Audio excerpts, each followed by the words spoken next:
Tanya from our little handmade home, and I have a question for you today. How often do you think about using everyday items in rooms that you think maybe they don't belong in? Well, today I'm going to show you how to take a basic dollar store tablecloth and turn it into super cute throw pillow cushion covers. So let's get started.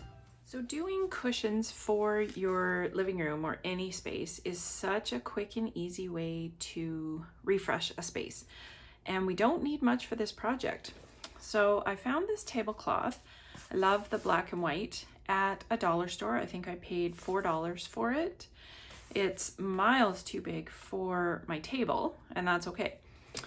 I've got my measuring tape, pair of scissors, some pins, and my sewing machine off to the side. Okay, so now that we have our fabric washed and ready to go, it's time to cut. So what you want to start by doing is making sure that you know the size of your pillow form. The way that you want to do this is don't just measure across the front because you'll think, oh, it's only 15 inches. And in fact, it's going to be a little bigger. So measure from your side seam over to your other side seam.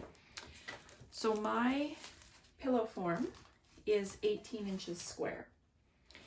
I like to cut my fabric with quite a bit of room to spare if I can, particularly on fabric like this that is going to fray. So in this case, I'm going to be able to make use of these edges that are already here. And so I'm going to cut probably 19 inches. So I just measure it on my cutting mat, and you can see that the 19 inches is kind of halfway between a square. So I just go to the next full square and I cut it there. The quick and easy way to calculate how much you need to cut for the length of your pillow cover is simply take the original width, which in this case is 20 inches, and times it by 2.5. So for a 20-inch width, I'm going to cut it about 50 inches long. So what we're going to do is go around to our little makeshift ironing board, and I'll tell you a secret. This is actually my table runner, which I've made before. It has a heat resistant padding in it because I like to be able to put hot dishes on it. And so for a low temperature sewing project, I can use it as my ironing board. So all I'm going to do is fold this under a little bit. You could do anywhere from 1/4 inch to 1/2 inch, but we're going to fold it one more time. We want all of those rough edges tucked under. So once you have pressed that down, you can pin it, or you can just go ahead and stitch it.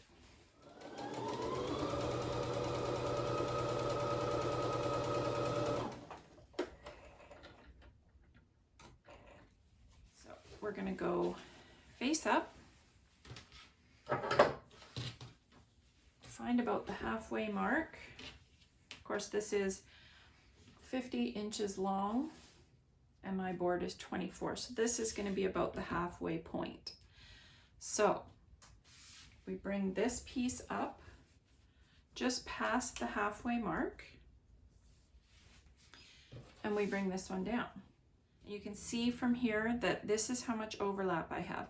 I like to have this much overlap. You don't actually have to.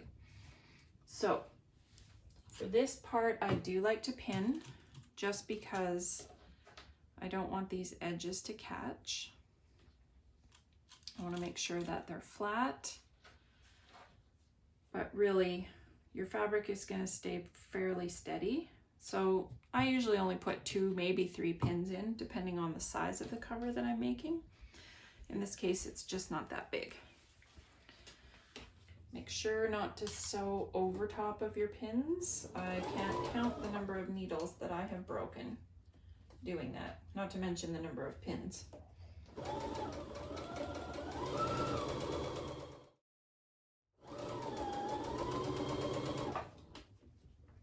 And then using your pinking shears, clean up the edge. And that's it. You have just made a $5 pillowcase in under 15 minutes.